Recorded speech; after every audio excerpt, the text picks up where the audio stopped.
Welcome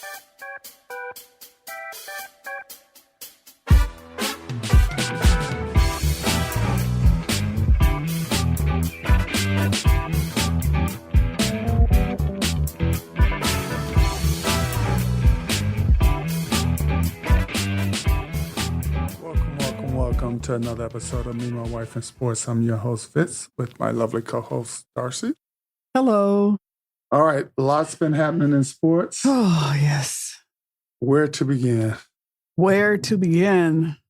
I don't know. Where you want to start? Well, okay, let's start with LeBron. Let's just get it out of the way. Let's start with so that means let's start with the whole NBA.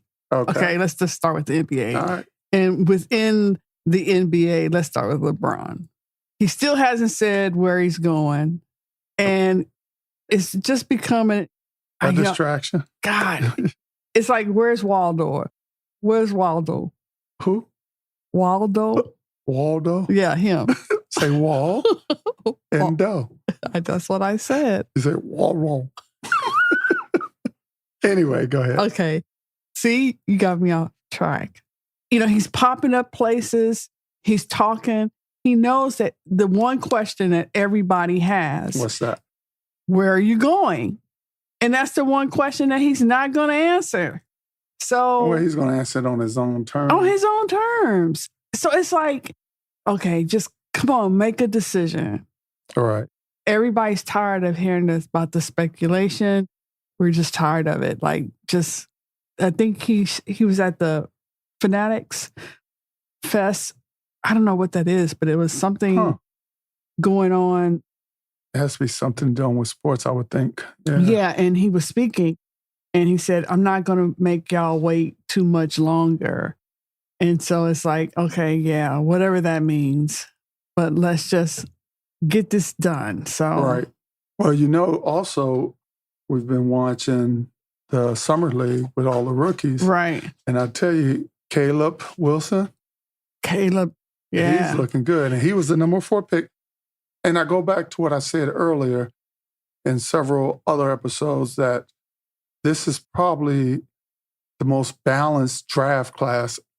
And I'm excited about all of them.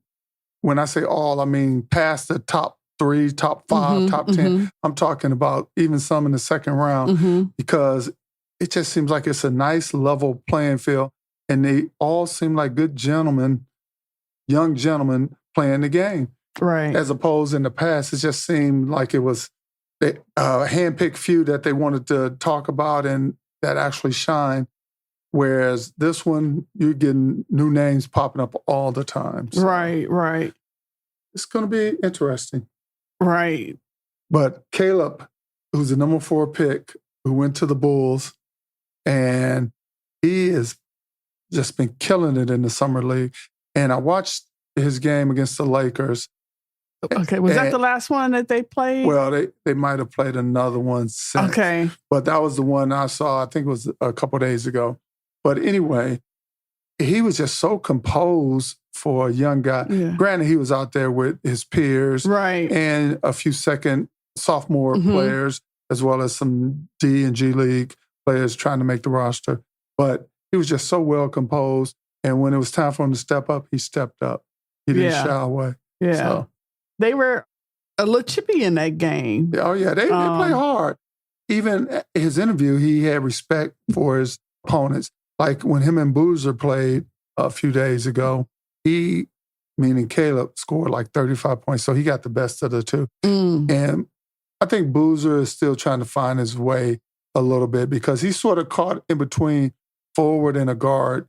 Because he has good size, but he's really, to me, the way guards are now, he's a guard, even though he's like 6'10", I think he is, or 6'7", one of the two. But small forward to a guard, in my opinion.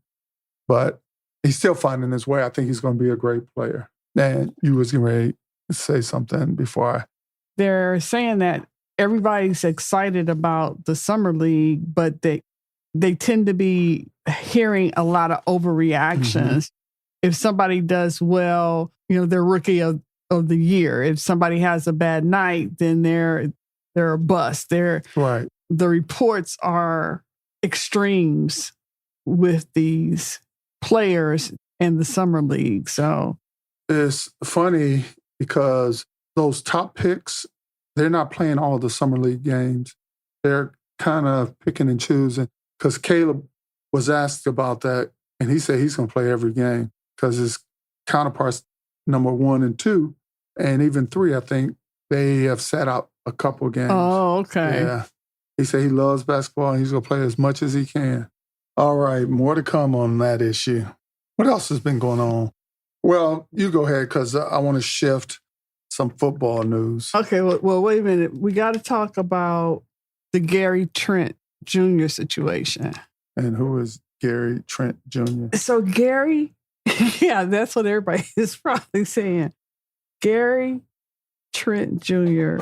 is a basketball player for the Milwaukee Bucks. Okay. Who has one pinky? I'm trying to figure out how to summarize this. Basically, been a player. Right. He took a contract for just a standard contract. He was under a standard contract, right? There was nothing special about his contract. And then just recently, the Bucks signed him to like a 4-year, $64 million contract. What happened between the time? So now this. What, he got something on the owner or something? So now now his contract is under investigation by the NBA. Really? Yes, because they want to know exactly what you said. Why? Yeah. What happened? And what was his name again? Gary Trent Jr. Huh. Okay. With the Milwaukee Bucks. I'm going to have to look into that one a little bit. Yeah, he was in the 25-26 year, he only averaged 8.1 points per game. So 2 years ago, he accepted the league minimum contract. 2 years ago. Right. And then now you have a 4-year, $64 million. I get. Did his numbers improve, or did he do well? Apparently not. I mean, improved to what? 8 points a game? Yeah, maybe he's a good defender. I mean, but do you pay $64 million for somebody that only makes 8 points a game? Because I can make 8 points a game. Well, it's not all about the scoring. You know, they need people to play D and rebound and things of that nature. But because everybody can score. But apparently that was a point that they were making about this particular person. So is he a relative? They want to know, like, was there at some point, was he told, was there some kind of illegal handshake that happened that said, take this money now and we will make it right down the road? That's what they think is because. And I would say he probably got it in writing because, or through text or something. You know, I mean, just in case the other side decide they want to back out. You would think. I mean, the 64, like, I don't know. You know, they might not upheld their part of the bargain. I think all that part might be legal. But how they got the there. NBA wants to know, apparently in like on the NBA pay scale, like, you know, when you think of a pay scale, that ain't a legitimate jump.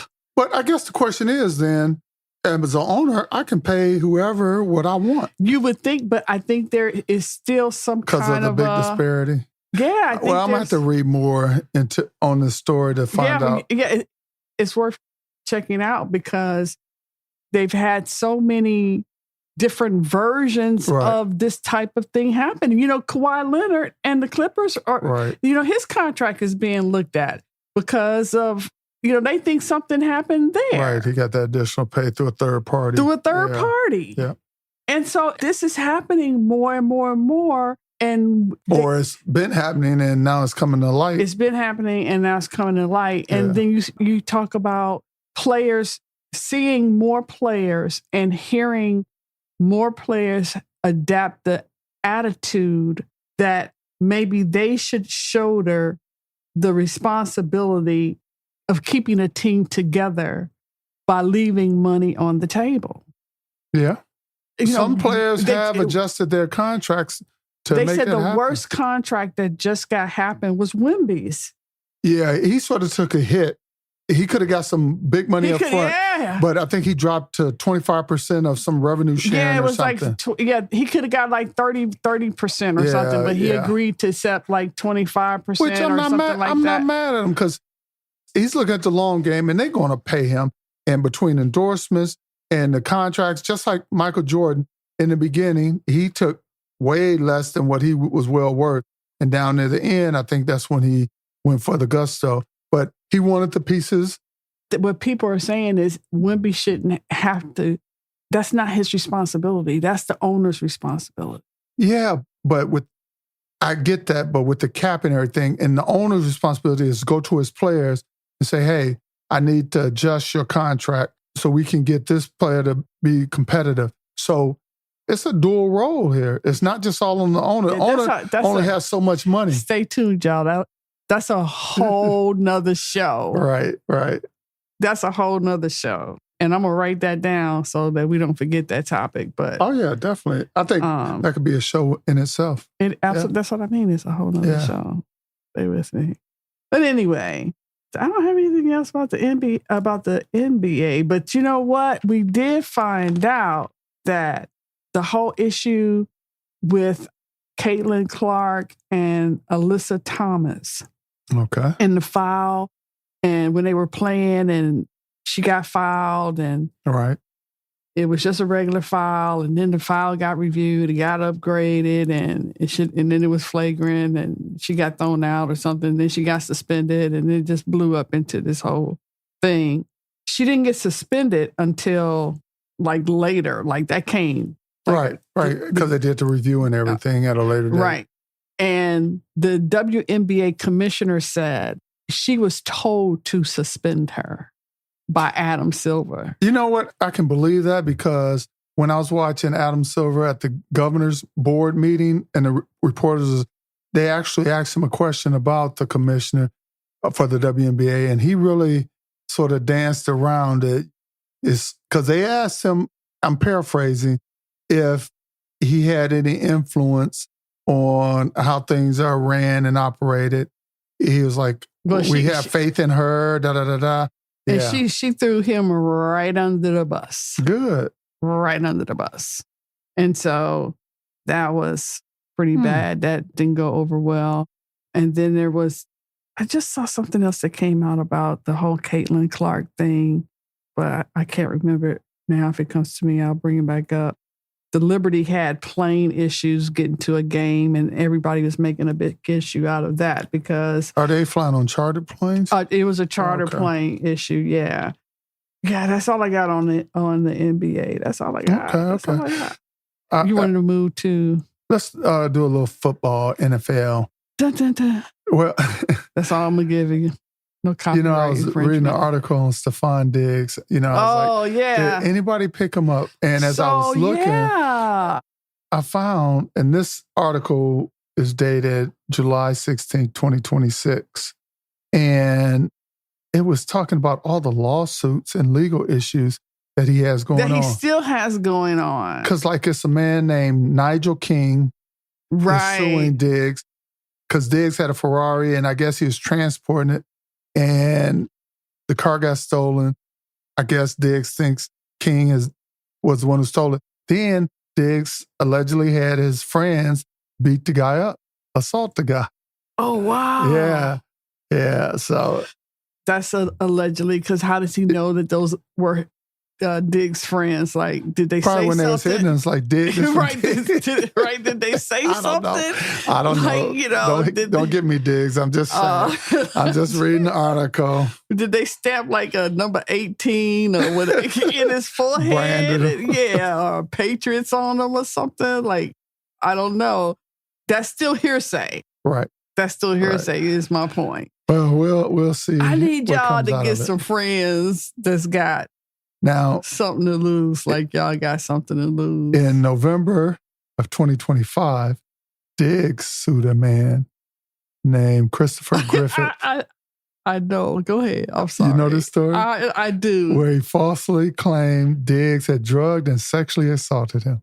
Okay, so wait a minute. Diggs sued this guy. Right. Because the guy is putting out there that Diggs drugged him and sexually assaulted him. Okay. Yeah. So basically Diggs was saying that the guy was lying on him. Pretty much, yeah. Okay. Yeah. And then what happened? What do you mean? Oh, you didn't see the rest of the story? What was the rest? Then the guy counter-sued. Oh, yeah. You know that was coming. Yeah. Yeah. But I just thought that was a crazy. But with Diggs, I'm hoping somebody pick him up. You know, he's a good wide receiver. Well, you know, he has put out there. He's the best number 2 wide I'm receiver. the best. There's not a better number 2. I was like, do you have to say it like that? There's not a better number 2 out there. Well, at least he know what number he is. Yeah. And he's not the number 1. He ain't shy about it.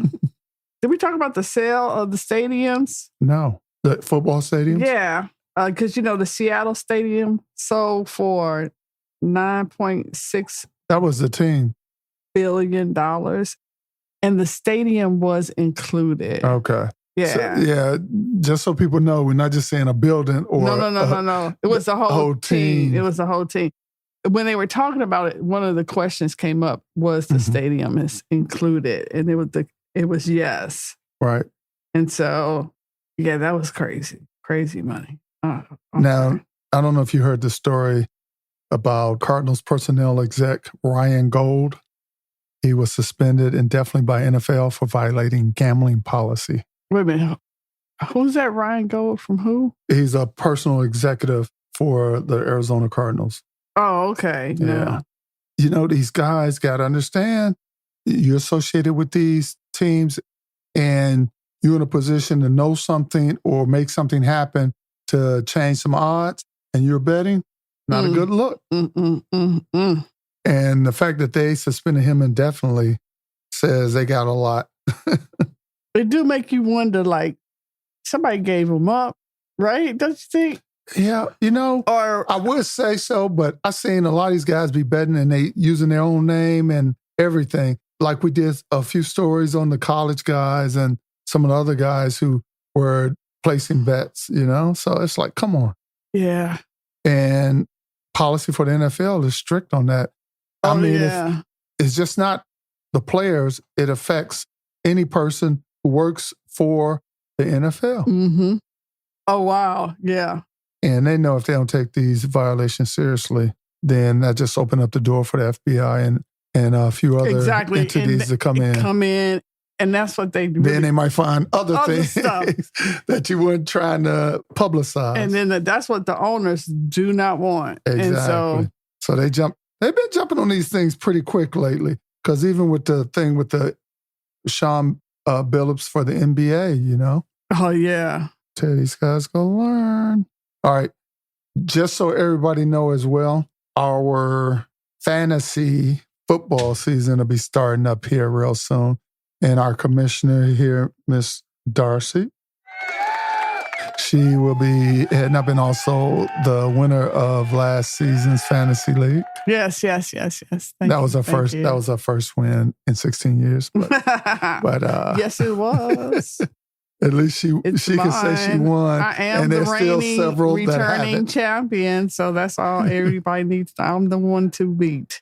I'm a 2-time champion, just so in case somebody want to know. I might be the first repeat, so. Yeah, we haven't had that yet. We haven't had one person go back to back, so stand by. All right, I need for you guys and gals out there to help me out here. Torn whether I should pick a receiver or a quarterback first with my first pick. So send me a line at memywifeandsports@yahoo.com and tell me what you think I should do. And our draft is August 29th? 9th, yes. Yeah. So we got a little time, but send them quick so I can have more of a discussion on the air about it. All right. So we look forward to that.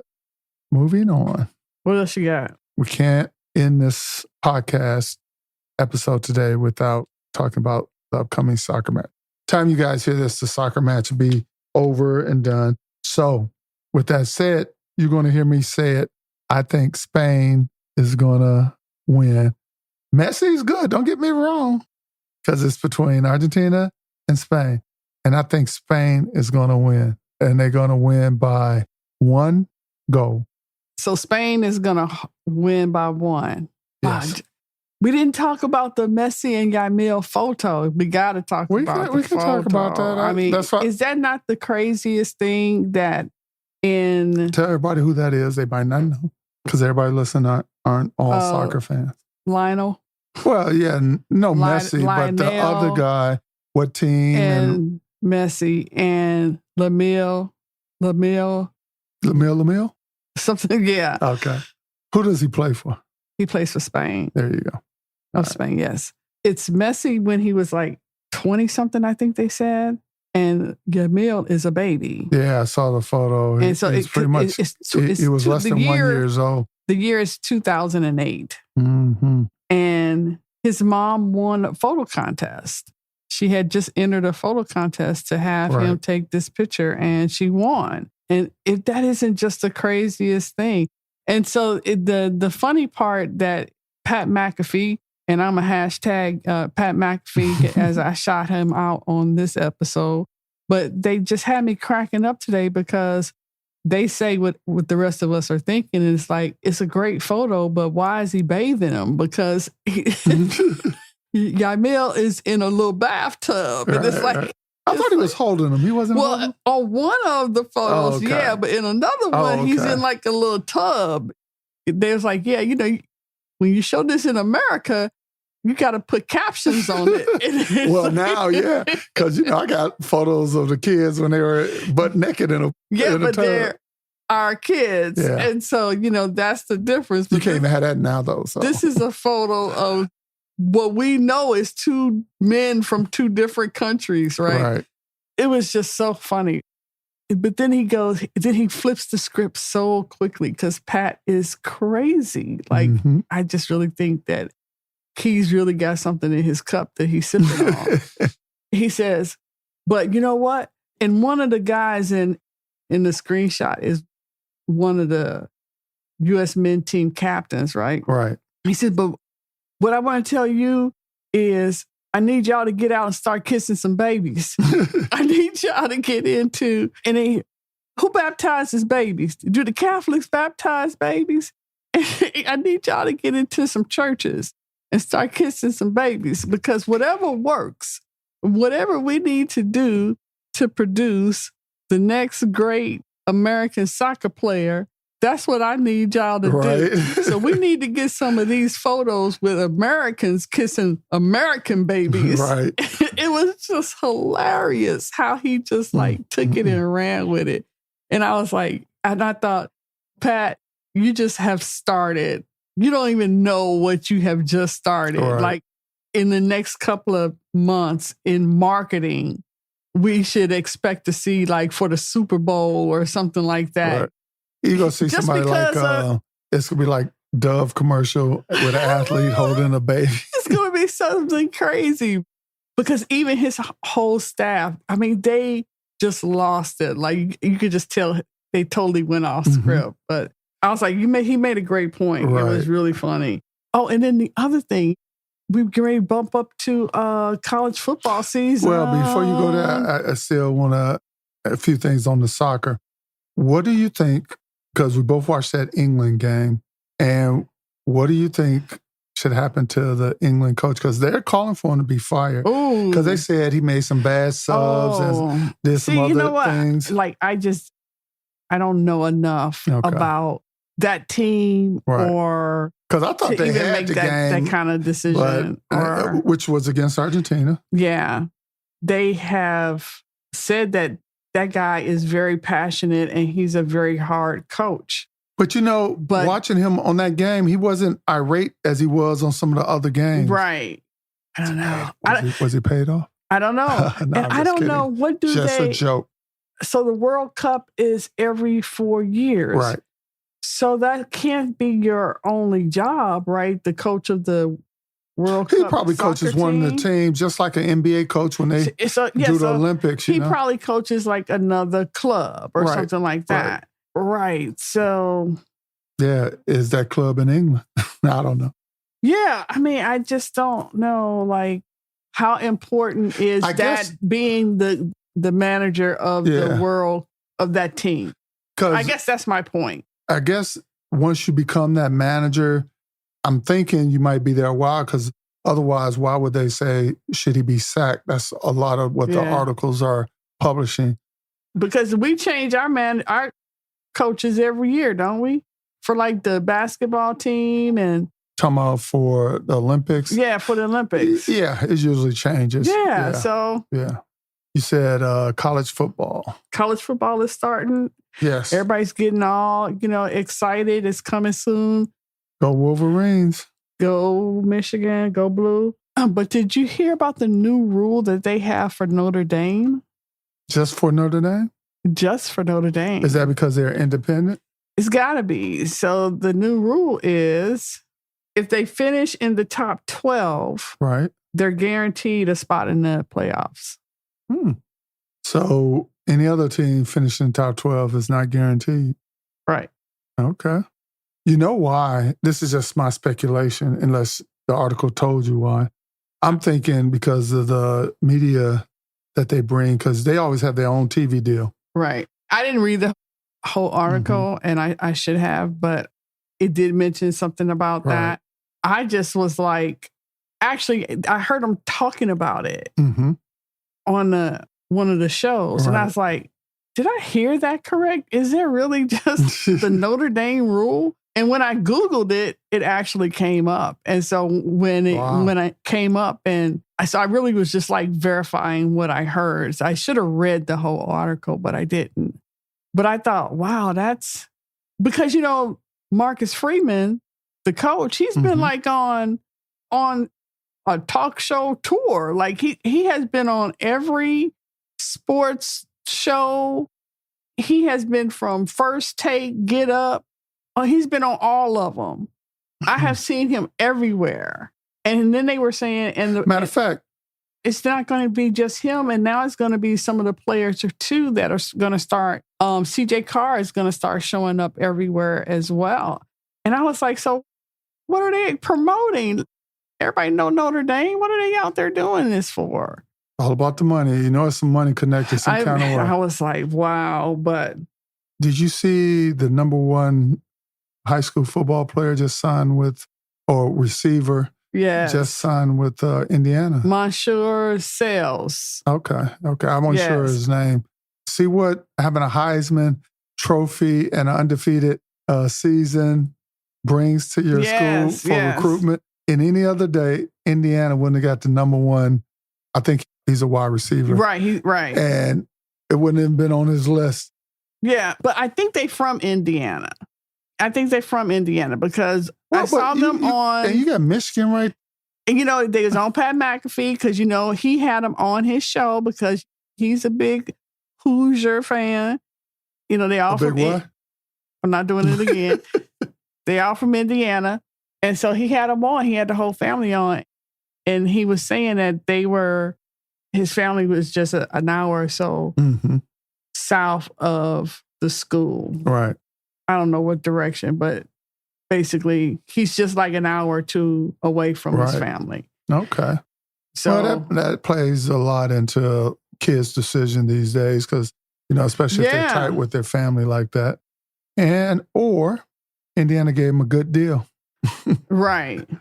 It's actually smart because you're number one receiver. You grew up in Indiana. So why not stay there and keep your NIL keep deals? All your NIL. Get all your money. Right. Get your money, Mr. Sales. Right. We see you. Yeah, keep making your money. And only thing I'm sure it's a HBCU somewhere in your state, but hey, hopefully Indiana did you right. Yeah. And if not, have somebody review your contract. There you go. All right. And the other thing, the other thing in college football, other hot topic right now, everybody's concerned about North Carolina and Mr. Belichick. Belichick. I haven't heard his name in a minute. I know. Is he still there? Well, they saying, some people saying give him another chance. Some people saying he should just retire and walk away. Yeah. Because I wonder if he even still had the fire. So, yeah, and people are just wondering because they're like, we know this ain't what he really wanted or what he expected. Right. And so it's just right. a lot of what's happening with him and what's he going to do is going on how long down there. He's only been there, what, a couple seasons? Doesn't seem like it's been that long, like maybe 2. Yeah. So we'll see. Yeah, so. All right. Well, that brings our show to an end. And I want to thank all our listeners from around the world and providing us feedback as well as tuning in because it all helps our numbers. But again, we do this for the love of sports and just have a good time and rib on each other a little bit. All right. Any final thoughts? No. Where can they reach us at? Why don't you tell them? They can reach us at Me, My Wife, and Sports at yahoo.com and on Facebook at Me, My Wife, and Sports with the blue check. We are the real deal, Holyfield. And Instagram and YouTube. All right.